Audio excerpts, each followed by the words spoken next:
അപ്പോൾ പിന്നെ ബർഗർ ഉണ്ടാക്കിയിട്ട് തന്നെ കാര്യം അല്ല. പിന്നെ എൻ്റെ മോന് ഇടയ്ക്കിടയ്ക്ക് ആവശ്യപ്പെടുന്ന ഒരു കാര്യമാണ് കേട്ടോ ഈ ബർഗർ. പക്ഷേ അതുണ്ടാക്കാനുള്ള ഐറ്റംസ് ഒന്നും എൻ്റെ കയ്യിൽ ഉണ്ടാവില്ല. അപ്പോൾ പിന്നെ എന്ത് ചെയ്യും, ഉള്ളതൊക്കെ വെച്ച് തട്ടിക്കൂട്ടി ഒപ്പിച്ച് കൊടുക്കുക. ഇതാണ് അവൻ്റെ ബർഗർ. ഇത് ബർഗർ എന്നൊന്നും പറയാൻ പറ്റില്ല, പക്ഷേ ബർഗറിൻ്റെ വകയിൽ ആരെങ്കിലുമൊക്കെ ആയിട്ട് വരും. അപ്പോൾ ഞാൻ ആദ്യം തന്നെ ഒരു മുട്ട പൊട്ടിച്ച് വെച്ച് കൊടുക്കുന്നുണ്ട്. ബുൾസയാണ് ഉദ്ദേശിച്ചെങ്കിലും മഞ്ഞക്കറി പൊട്ടിച്ചുകൊണ്ടും ബുൾസ എന്ന് പറയാൻ പറ്റുമോ എന്നുള്ളത് അറിയില്ല. അതിലേക്ക് കുറച്ച് ഉപ്പും കുറച്ച് കുരുമുളക് പൊടി ഇട്ട് കൊടുക്കുന്നുണ്ട്. അതിനുശേഷം ഒരു സ്ലൈസ് ചീസും ഒരു സ്ലൈസ് തക്കാളിയും കൂടി വെച്ച് കൊടുത്തിട്ട് അതിൻ്റെ ബാക്കി വരുന്ന ഭാഗമൊക്കെ ഒന്ന് മടക്കി ഉള്ളിലേക്ക് വെച്ച് കൊടുക്കുന്നുണ്ട് കേട്ടോ. അപ്പോഴത്തേനും നമ്മുടെ ബർഗറിനകത്തുള്ള ഫില്ലിങ് ഇവിടെ റെഡി ആയിട്ടുണ്ട്.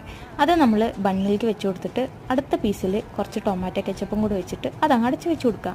അത്രേ ഉള്ളൂ പരിപാടി. നമ്മുടെ സിമ്പിൾ ബർഗർ ഇവിടെ റെഡി ആയിട്ടുണ്ട്.